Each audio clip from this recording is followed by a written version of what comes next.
Assalamu alaikum wa rahmatullahi ta'ala wa barakatuh. On continue toujours avec les petites sourates de Juz Amma, avec la sourate d'aujourd'hui, Souratul Fil, la sourate de l'éléphant. Suivez avec moi. Souratul Fil, l'éléphant. Bismillahirrahmanirrahim. Au nom d'Allah, le tout miséricordieux, le très miséricordieux. Alam tara kayfa fa'ala rabbuka bi ashabil fil. N'as-tu pas vu comment ton Seigneur a arrêté les gens de l'éléphant? Alam yaj'al kaydahum fi tadlil. N'a-t-il pas déjoué leur mauvais plan? Wa arsala alayhim tayran ababil. En lançant contre eux des nuées d'oiseaux. Tarmihim bihijaratin min sijil, qui les bombardèrent de pierres d'argile. Faja'alahum ka'asfin ma'koul. À la fin, ils étaient tellement détruits qu'ils ressemblaient à des grains picorés. Sadaqallahu al-azim. Le thème de la sourate. Cette sourate parle de l'attaque de l'armée de l'éléphant envers la Kaaba.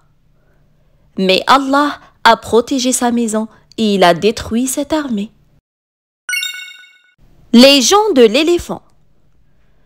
Juste avant la naissance du prophète Mohammed sallallahu alayhi wa sallam, vivait Abraha, le gouverneur du Yémen. Il était très jaloux des Mecquois. Il lui aussi voulait édifier un temple immense pour adorer Allah. Mais les gens étaient attachés à la Kaaba et le temple d'Abraha reste vide, ce qui le mit dans une colère noire. Il se jura alors de détruire la Kaaba. Pour ce faire, il monta une immense armée avec même un éléphant qui était chargé de détruire la Kaaba. Quand ils arrivèrent, ils pilèrent tout sur leur passage. Ils se permirent de voler un troupeau de chameaux appartenant à Abdul Muttalib, le grand-père du prophète sallallahu alayhi wa sallam.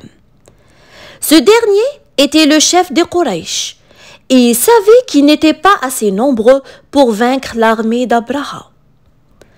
Alors, il réunit tout le monde autour de la Kaaba. Il pria Allah de protéger sa maison, puis il ordonna aux gens de sa tribu d'aller se cacher dans les montagnes. Puis il alla rendre visite à Abraha.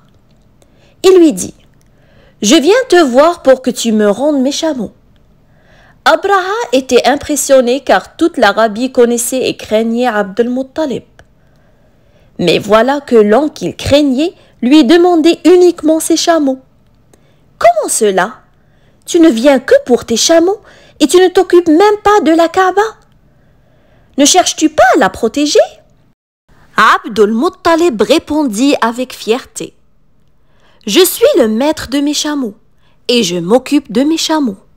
La Kaaba, quant à elle, son maître la protégera. » Puis il prit congé. Il récupéra ses chameaux et rejoignit les gens de sa tribu pour prier Allah de le protéger. Abraha se mit alors en marche pour attaquer la Kaaba. Mais lorsqu'il lança l'éléphant contre la maison d'Allah, l'éléphant refusa de faire un seul pas. Il savait qu'il était une créature d'Allah et refusa de faire du mal à sa maison. Soudain, des milliers d'oiseaux fondirent sur l'armée d'Abraha. Chacun avait dans les serres des pierres d'argile brûlantes qu'il jetait sur l'armée.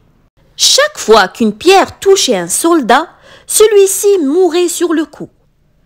Ainsi Allah protégea-t-il sa maison et Abraha fut vaincu définitivement, car il avait oublié que personne n'est plus puissant que le maître de la Kaaba. Quelques conseils. Premièrement, l'arrogance et la vanité ne t'amèneront à rien, alors fais attention de ne pas te laisser déborder par ces sentiments négatifs. Deuxièmement, il ne te sert à rien d'être jaloux, car c'est Allah qui donne. Il faut au contraire le remercier pour ce que tu possèdes et lui demander tout en restant patient.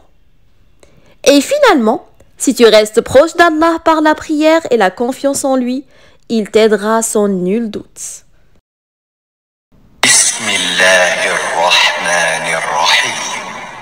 ألم تر كيف فعل ربك بأصحاب الفيل ألم يجعل كيدهم في تضليل وأرسل عليهم طيرا أبابيل ترميهم بحجارة من سجيل فجعلهم كعصف مأكول.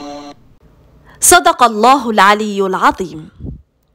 Et voilà, on a fini Surat al-Fil pour aujourd'hui. Si vous avez aimé cette vidéo, laissez un like, partagez-la avec vos amis et n'oubliez pas de vous abonner à ma chaîne Le Monde des Contes avec Nawel.